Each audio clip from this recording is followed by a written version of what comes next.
Hi folks, welcome to this week's Sunday Catechism. We are on question 58 and we're continuing to look at the fourth commandment. And let me just read the question to you. Question 58. What is required in the fourth commandment? The fourth commandment requires us to keep holy to God the times he has appointed in his word, especially one whole day in 7, which is a holy Sabbath to himself. The fourth commandment requires us to keep holy to God the times he has appointed in his word, especially one whole day in 7, which is a holy Sabbath to himself. Now, again, a lot of Christians do not believe this. They don't believe that the fourth commandment still applies, and yet I keep going back to the words of Jesus, that the Sabbath was made for man, not man for the Sabbath.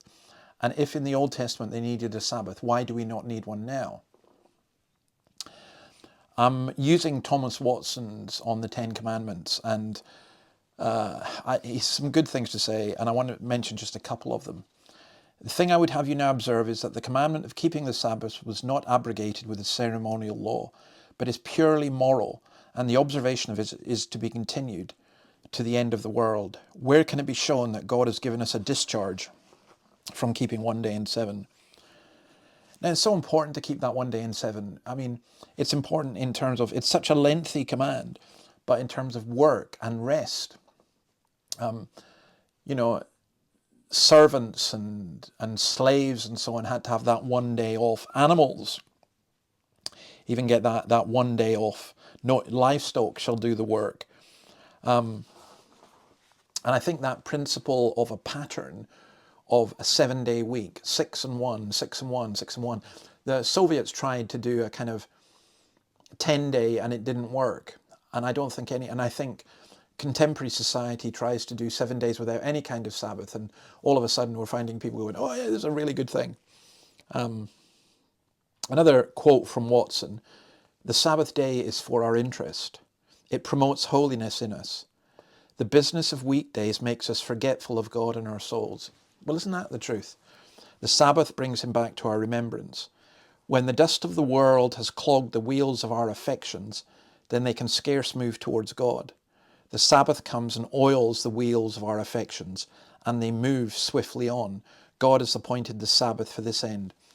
Now, you may not call it the Sabbath. I don't think that the Lord's Day is precisely the Jewish Old Testament Sabbath, but I do think the principle of one day in 7, and in particular it being a day of worship. And I love that image that Watson uses of the dust of the world's doings kind of clogs us up, and the Sabbath refreshes us. The Sunday, the Lord's Day, refreshes us. On this day, he says, the thoughts rise to heaven, the tongue speaks of God, and is as the pen of a ready writer. The eyes drop tears, and the soul burns in love. The heart, which all the week was frozen, on the Sabbath melts with the word. The Sabbath is a friend to true religion.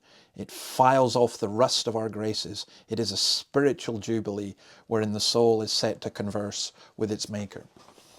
The idea of the Lord's Day is not that it be a burden to us, but that it be a spiritual refreshment.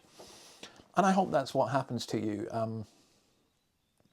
I have to confess, because I preach twice on a Sunday, that I come home on Sunday night and I'm exhausted. It's not really my day of rest.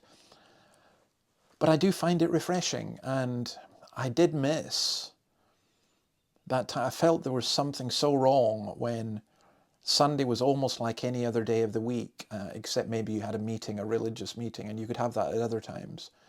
And I do think this concept of rest from your normal work and being set apart for the Lord is really important. So I hope you have a great Lord's Day, and I hope you are being refreshed. And as I head off to preach in church tonight, I'm longing for that to happen with us. And for you, wherever you are, whether it's morning, afternoon, or evening, may God be with you and bless you on his day.